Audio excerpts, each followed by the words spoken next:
Good morning, we're here today in the lovely Tatenhill installing a brand new Dahua IP system for a client who's got an existing installation. So I'll show you what they've already got, which is this here. This is a IP camera that's been installed, but it's a wireless IP camera.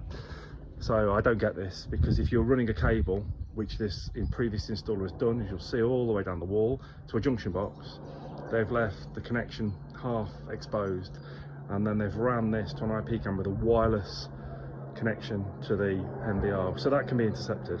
So they've done this.